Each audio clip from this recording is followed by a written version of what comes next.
the beginning, obviously I know your story because we work directly together. But without saying any names of any companies, just kind of tell us kind of where you came from and how you landed at Family First Life. Yeah, I won't say any names. There's actually three of us in here from that same company. And you know who they are now because they're all I smiling. may or may not know who they are. Right. So yeah, they called me at some point and we gave them a better opportunity. Cool. So the company that I came from was a captive company. And was that your introduction to insurance? It was, yeah, Okay. It was. So prior to that, I went through some life-changing experiences. I won't go into the whole thing here, but you know, I'd left a lifelong career with the railroad, and ended up having to change. Lost my job, my car, my house, everything. Went to a different state, started completely over, and met someone who recruited me into the insurance world. Said that I would do a great job, and brought me in. I didn't know anything. I didn't know what comp level was. I didn't know what AP was. The only thing I knew is that I did a pretty decent job talking to people, and he recognized that. Made me what was it, Leah? Some type of he made me some type of manager in about a month, and I didn't even know what that was. Anyway, let's fast forward.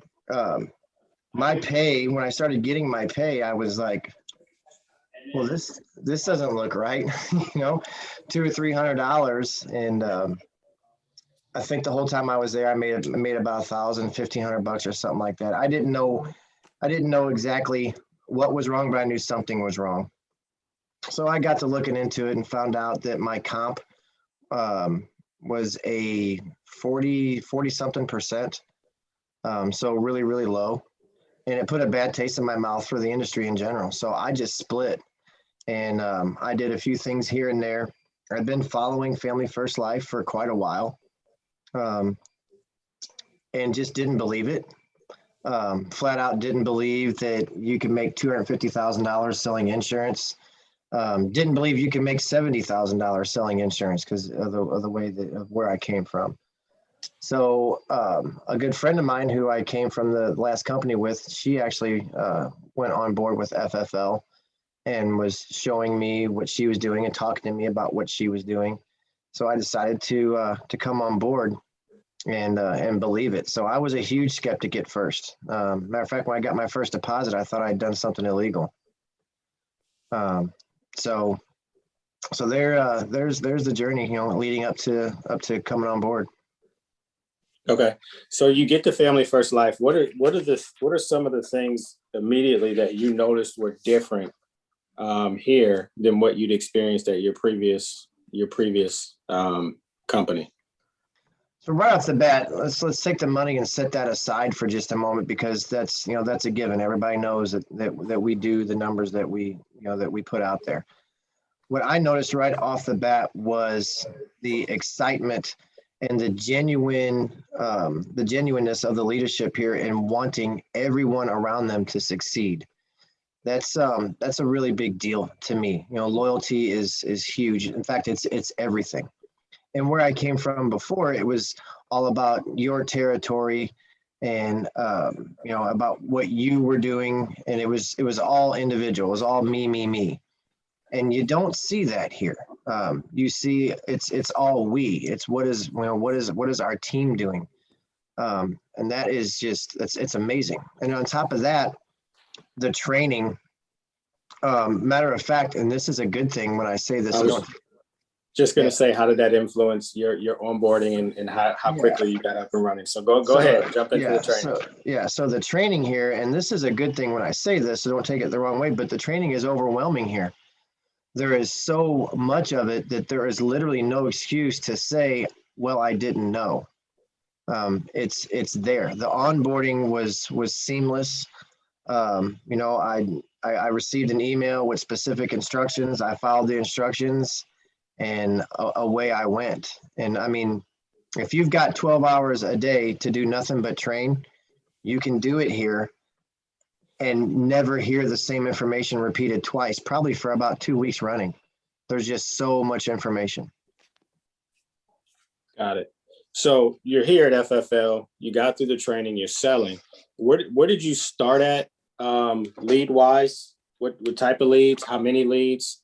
What was that experience like as far as the return? And then talk us through that kind of that progression in your short career here.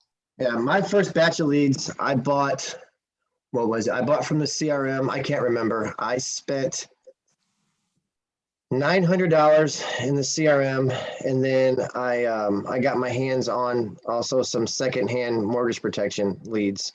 So all in all, I think my first lead purchase, my first was $1,500, or right at it, $1,500.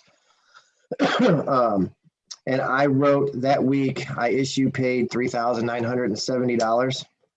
So you doubled your money instantly. Instantly. Yeah, within like 3 days. And then I immediately took, right, that money right off the top. And the next week I put in $2,000. And I think my next week I made the leaderboard the second week. It was like 5,600.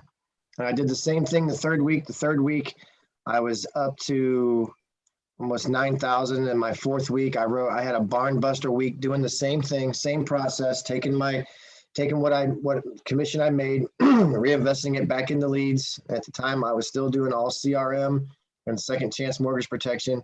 And my fourth week, I did 18,000. And I didn't even know it until you guys posted the numbers. I just worked that week. And when you posted it, I was like, they're lying. So I went back through my numbers. I'm like, oh, I did do that. It just didn't seem like it. All I was doing literally was just what I was told to do and what everybody else done before me. I didn't do anything extra or secret. You get these messages from people, oh my gosh, what are you doing? I don't know. Yeah. Everybody wants to know. Everybody wanted to know what lead you were using. Yeah, I'm doing what everybody else said to do, So the CRM leads actually work then? They do. Okay. They do. But when you're working CRM leads, you are also working hard. What do you mean working? Break that down for me. So like I said, there's no secret sauce, and everybody says here that you have to work hard, and you have to work hard no matter what leads you're working. But the CRM leads, you have to understand what they are. There's that lead flow thing I think that Mark Mead put out, and it has the psychology of all of these leads. Yep, and the lead guide. Yeah, and if you read that lead guide and you truly understand the psychology of these leads, it tells you how to work every single kind of lead. And right in there, it tells you what a CRM lead is. I was working 3-month leads. So I knew that I was working leads that had been called, that had been texted, that had been emailed. They probably have even been door knocked. But just to use a baseball reference, my favorite player on the team is the closer, the guy who comes in and finishes off the game for the team. So that's what you are essentially when you're working those 3-month leads. You're the guy that comes in and saves the day by either getting coverage, which they don't have, or getting them the right coverage because they're currently in the wrong situation. So that's the way you have to look at it. And you have got to work them hard. You got to call them. You got to be persistent, text message them, and go knock on their doors. Just because you don't have a piece of paper in your hand that says, hey, look, you filled this out, doesn't mean that you can't go knock on their door and say, hey, I was in the neighborhood. Let's talk about your insurance problem. Got it. Okay. So the leads work, you figured that out. So what are you spending now on leads on a weekly basis? You started off spending about $1,500 a week. What are you spending now on leads? About $2,000 to $2,500 every week on leads. Okay. So you were spending $1,500 getting started. You were writing, we'll call it, once after your first couple of weeks, $5-6 grand consistently. You up it $500, and now what's an average week for you look like now? Anywhere between 12 and 15 grand. Okay. Let's give some full disclosure. I had a very bad week last week. Okay. And so we'll do a little accountability piece. That was my fault that I had a very bad week last week. 2 things that I didn't do. I didn't put in enough money into my leads, and I didn't put in the activity. So 100% on me. Got it. So an extra $500 got you an extra, we'll call it an extra 5, 7 grand a week. That's right. That's right. And on top of that, I'm better now than what I was when I first started. So I'm able to convert at a higher rate than when I first started because of repetition. Yeah, and that's one of the things that people don't talk about. So let's dig in a little bit there. What are some of the things that you're doing now that you weren't doing when you started, that kind of helped you increase your profitability, for lack of a better way to put it? Well, one thing for sure, and I think it's the most important thing is your mindset. My mindset now going into a home, I don't walk in scared. I don't walk in, oh my God, I got to sell this policy, otherwise I'm not eating. And I have flipped, and it all started, my mindset is flipped. It started with the convention. So I went to convention and I learned from some amazing people, and I saw a lot of in-home role plays. And my technique now that I stick to 100% of the time, every home that I go into, is I refuse to sell anybody anything. So quite the contrary, I use a technique where I make them sell me. Really simple. You know, hey Wayne, you filled out this form. You made an appointment with me. And I'll even say the words almost verbatim. So tell me again, why am I here? What's the goal behind you wanting to talk to me about life insurance? And then if they sell me, then I'll write them a policy. That's what they think. Oh, I've got to sell this guy. I've got to convince this man that I need life insurance. And it's just, I win with that way more than when I walked in before scared. Well, listen, I got this price, I got this, and just all confused and miscombobulated, where in the beginning I was a price quoter. And now once they sell me that they actually need life insurance, I just show them the value. And, you know, and I'm closing at a much higher rate with higher APs even too. What are some of the things you said show you the value? And I remember, everybody says when value exceeds price, people buy. And I remember Mark telling me to focus on building the value. And then the one I remember specifically, I called him and said, "Hey, Mark, I get it now. I get how to build value." And he said, "Well, break it down for me." And I couldn't. So I was like, okay, maybe I don't understand it as well as I thought. So break that down for them. When you say show them the value, what is it that you're presenting to them, or how are you building the value in your being there, what you're about to present to them? All I'm doing is bringing to light things that already exist in their lives. You know, and when you're talking about whether it's a couple or someone, you know, or an individual, whenever you do it the way that I just told you, whenever you ask them what their plan is to get life insurance, why do you need life insurance? They're going to do something right there that they don't realize that they're doing that's going to set you up for a possible objection later. They're going to give you their why. You know, I need life insurance because, and then you just stick that in your pocket and then save it for later. So that I use that to build my value. You know, if they've got a house, you know, if it's a couple or if it's an individual with kids, then we talk about what's going to happen with that home, who's going to be responsible for it when they pass away, what bills they have, i.e. this is all financial inventory stuff. So this is how you're building your value. What you're doing right there, it's an old technique. Everybody's heard it. You're creating a problem, and then you're going to later solve it. So when I build value, I talk about things like family. Who's going to pay for this? How are they going to pay for this? How is it going to impact their lives? So this is the value that I'm building. And at the end, we come up with a plan together that's going to cover all of those things that we talked about. How the kids are going to pay for the house, how the kids are going to pay for the funeral, how they're going to pay. I'll even sometimes, if they've got a dog that they love, who's going to buy dog food when you pass away? How much is your dog food bill? I'll put all of that in there. Based on all of these things that are important to you, Wayne, this is how much life insurance you need. And then, then you get them to agree to it. Then that's when you can start discussing the price. And if it's too expensive, then you just backwards prioritize. All right, well, Fluffy's not going to have dog food when you pass away. Okay, you're not going to have this. The boat's not going to get paid for. And you just sell down to a comfortable point. But no matter what, they have just purchased life insurance because you sold that value. Yeah, I think one of the things that I missed for a long time, especially when it came to final expense appointments, was including that family and how they're going to do it. And you see it all the time now. Sell what the insurance does, not the policy, and you take the transaction side out of it. But some of the things that when you talk about the family, you're saying very high level, and I know you're trying to be vague because of the call. How are they gonna pay for it? But you also, and you probably do this, have to take into account their travel plans, they're taking off of work, all those things. And I know you do it just because we talk all the time. But you don't have to hold back for us. But those are things that you should be asking the clients in the house, and then it just kind of helps Craig go from where he was to what he's doing now, and probably why his close ratio is what it is now, and he has the confidence that he does now walking into the house.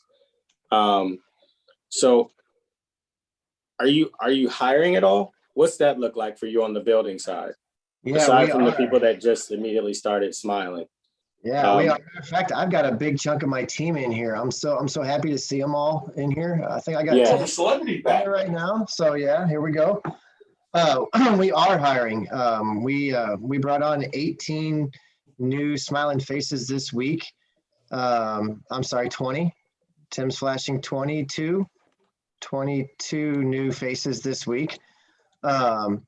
So I go ahead and give myself away. Obviously, my hiring manager is right here in the meeting with me, Tim. So I won't take any credit at all for the amount of hiring and the quality of people that we're getting, because it's him. So at the end of the day, I guess to answer your question before you ask it, for me, watching everybody, and again, going to convention, a few things were really emphasized, and that was getting a staff. Matter of fact, my admin is even in here too. Hi, Sarah. So I bought into that, and I got staff. I got an admin and I got a recruiter, and they're both doing an amazing job. And one of the things that I learned a long time ago is that if you're going to be successful, you got to surround yourself with people who can do things better than you can. And that's what I have with both Sarah and Tim. I don't know anything about the admin side, and I know even less about recruiting. So why try to reinvent the wheel? So I brought two people on who know what they're doing, and they're elevating the business like crazy. Things are going seamless, and Tim is doing a fantastic job at hiring. Cool. So staff has completely changed your business and probably freed you up to do some things that kind of probably stressed you out and gave you some anxiety before. Yes. Yeah. Okay. So the sooner the better. Yeah. Talk to me about a new agent. When you bring them on, you're hiring, you're building them up. What are some of the things that you make sure that they get their hands on early on, and some of those early conversations sound like?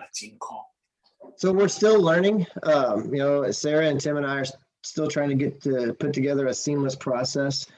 But what we do now is, when Tim brings someone on, he sends an email, Sarah gets it, and then she immediately gets them on my calendar to have a one-on-one, about 10, 15 minute Zoom meeting with me, so we can begin that engagement right away.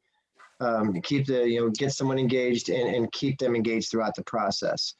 And then I also have a little a chat that's loose. We keep it business-like, but we answer questions in there. Leah and I, we'll post our numbers. Our new agents will ask questions. So what we're trying to do at the end of the day is all of our unlicensed agents, we're trying to teach them as much about the industry before they even get into the industry. That way, when they get licensed, they feel like they're more prepared than if we just threw them into a pile, said, get your license, and then we'll worry about it later. With our licensed agents, we're doing the same thing. We're not treating them any differently. We're getting them on the calendar with me. We're keeping them engaged. I call them. If anybody you don't like it when I call you, I call them a lot. I text a lot. I try to stay engaged with them, and just genuinely care about how well they do. And I learned that from you and from Ivan and from from Jose. Everybody that I've met here cares about what their agents are doing, and it's no consequence or no what's the word Coincidence. coincidence. It's no coincidence that everybody who does that with their agents is succeeding. So I'm not doing anything any differently than what you're doing or than what Ivan's doing or Jose or anybody else. I'm doing it literally the same with my own personality added to it. Yeah.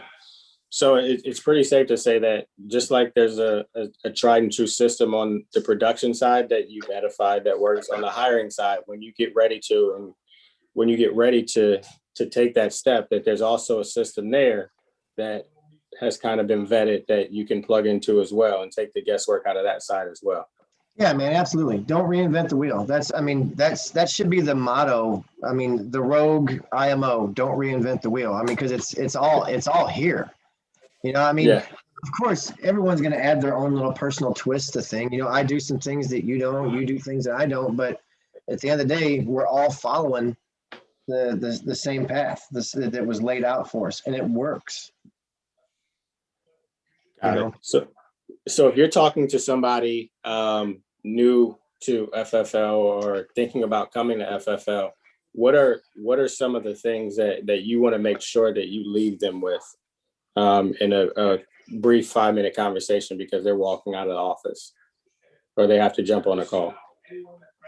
When I'm bringing someone new, I don't know if I understand the question. Sorry. So if you're talking to somebody that's thinking about joining FFL or somebody that just got here, like your elevator pitch, like you made the right decision because, or you should come work with us because, what's that sound like?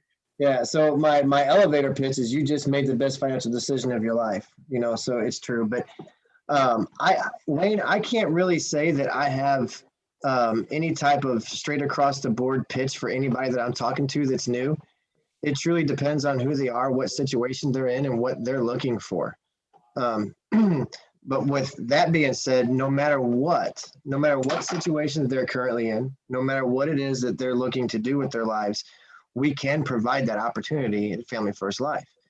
If they are looking for a company that provides support, mentorship, coaching, and a values-based company, we have that at Family First Life. If they're looking to make more money than what they're currently making, I promise you, I won't be able to go find somebody who I can't put them in a situation to make more money unless they're already with Family First Life. Then, or if they're looking to try, a new exciting career, we've got that. So no matter what someone tells me, I've got a way to bring them into Family First Life. I don't know if that answers your question or not. It does. It does. You're basically saying that, you said it, you just made the best financial decision, or you're about to make the best financial decision of your life. And then depending on their specific situation, then you kind of hit the bullet points that most closely mirror what their needs are. Yeah. Perfect. So at this point, I really just open it up to questions from the people that are here to see what kind of questions that they have for you. But before I do that, what's your, because we're shooting for senior sales manager, obviously, and just growing your agency. What's that look like for you? What's your plan?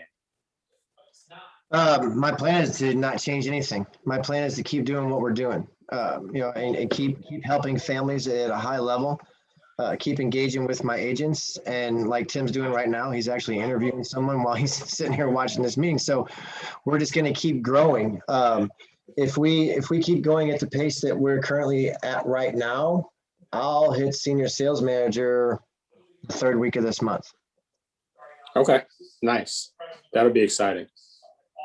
Can't wait for that. Me neither. I already got my logo designed. Perfect. Sorry. So we'll open it up for some questions. What kind of questions do you folks have for Craig in regards to anything FFL related? So, hi, Kimber here. Hey, Kimber. First, I want to say thank you to Craig for asking me to join the FFL team and family, because I've known Craig for a long time. So I guess my big question for Craig is going to be, if there was one life-changing tip that you could give to someone coming into the industry, what would it be and why? Ooh, one life-changing tip. I think that I can sum that up in one word, and that word is research. This industry is humongous. There are IMOs all over the place, and they all serve different purposes. So research, find the IMO that that is going to best suit your needs and is going to provide you with the best future. And also, the most important thing, find the IMO that provides full transparency. And so to rewind, I said earlier, it took me 15 months to decide to come on board with FFL. You know, I'm kind of a Southern Missouri country boy, but I don't think that I'm the least intelligent person I know. So I done a lot of looking, and I chose FFL because I haven't found anything where FFL has been anything other than completely transparent about everything that happens here. And that's extremely important. And obviously, don't pick a company that you got to sign a contract. Don't ever do that. So yeah, life changing. Yeah, the word is research. You know, be smart. Surround yourself with successful people. Surround yourself with like-minded people, because iron always sharpens iron. It's a good I have phrase. a question. I have a question too as well, Craig.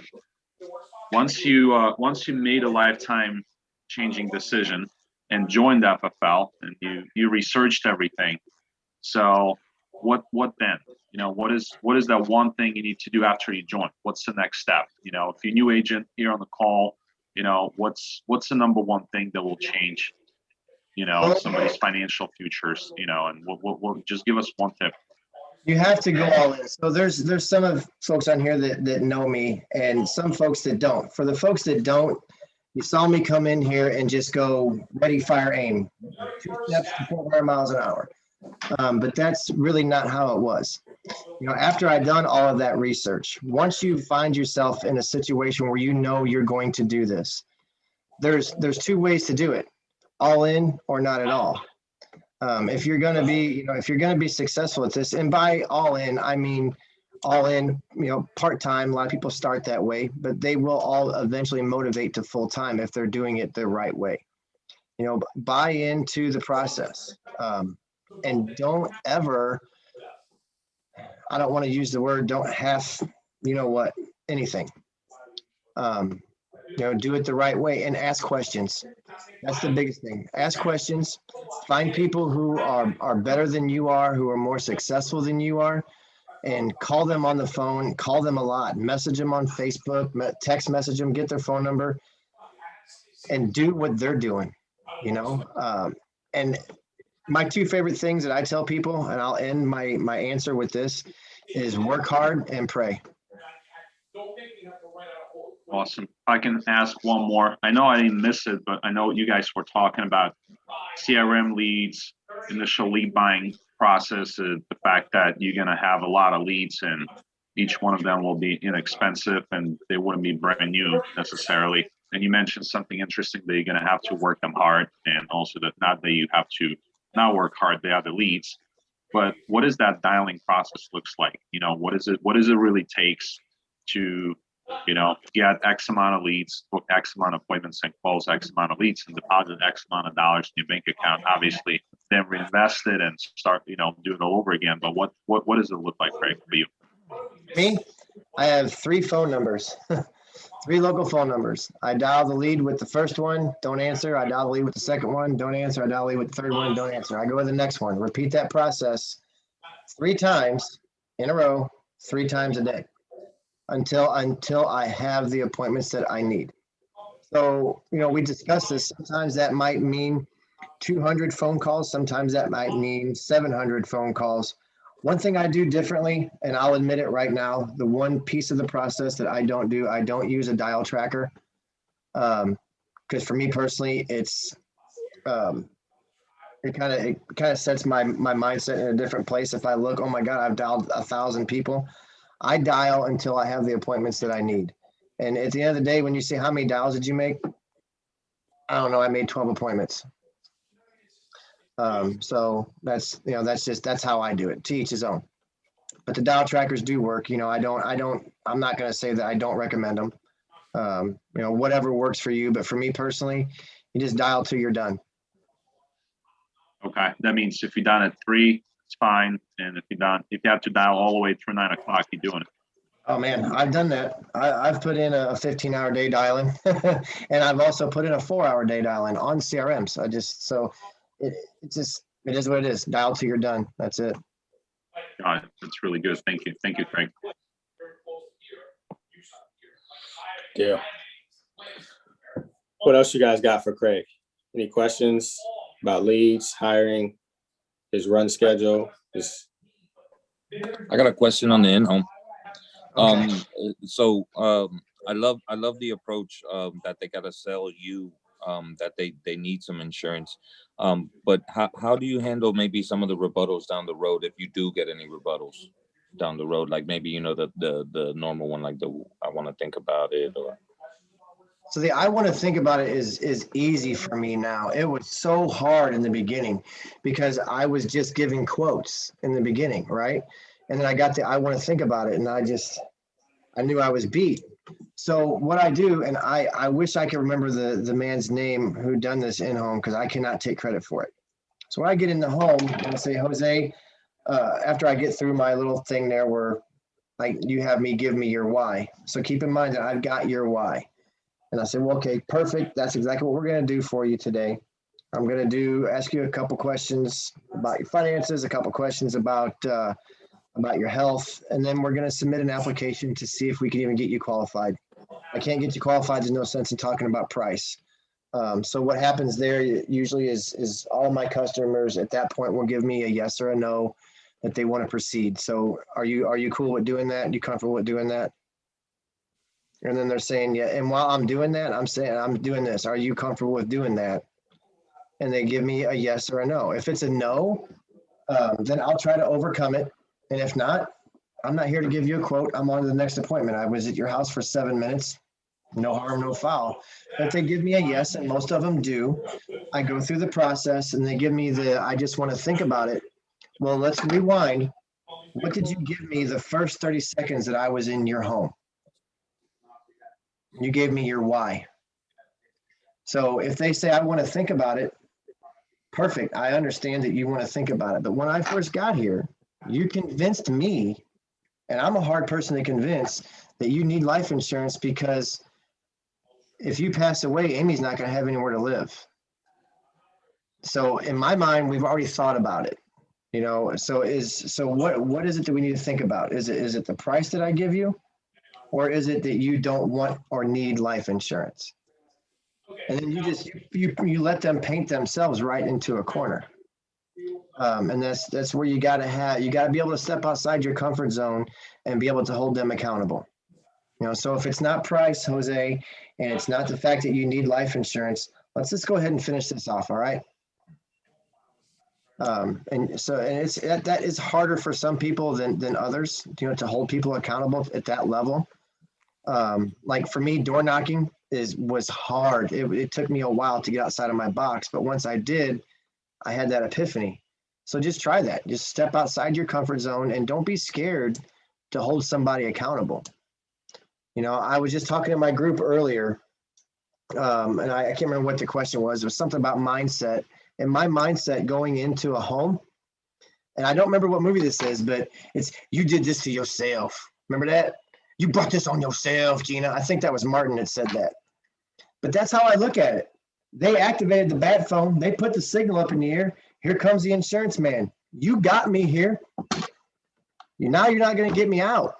I'm here. We're doing this today. I love it. Thank you. I have one more question about your scheduling too. Do you generally do on the hour, or do you try to do like on every hour and a half or so? Do you even travel that much in your state, that far? I did. I used to do it on the hour, and I learned a lesson with CRMs. Now I double book those. Because I found myself with a lot of time in between appointments, which was a good thing though, because in between appointments, I just plug in, listen to podcasts, and try to call people. But I want to try to keep my time as productive as possible. So I double book. Anything that's a CRM, I book it. Anything that's one of my my mail-in leads, that's one of my mailers, I'll do every 45 minutes.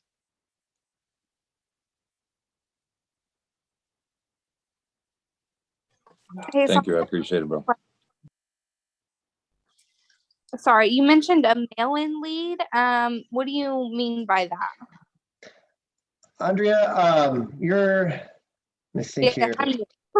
Yeah, so I'll teach you guys in our group, but for anybody else who doesn't know, a mail-in lead, it looks like this here. They get a card to them in their mailbox, and they fill it out, they send it back in and ask you to come, or ask you to get a hold of them about insurance.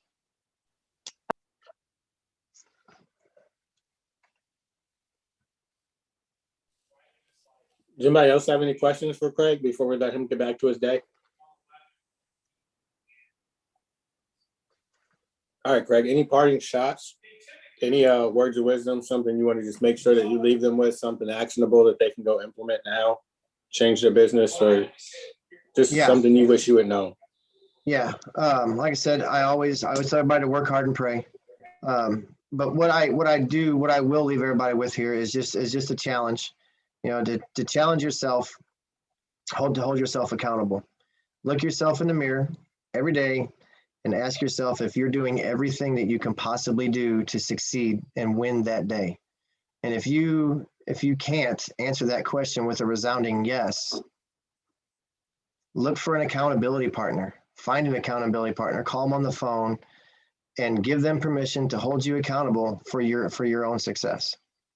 That's how it's done here, and while I've got the opportunity, I want to thank Jose. Had a rough week last week. He picked up on it. He held me accountable by telling me that he basically didn't like the way that I was making him feel. And man, it picked me up right off the ground. So everyone in this meeting right now, man, give somebody or give everybody permission to hold you accountable, and you'll win. I promise you. And that's really all it's about. Accountability. Are you being the best you that you can possibly be? And only two people know, you and God. And if you can answer that with a yes, then good for you. If it's a no, then fix it.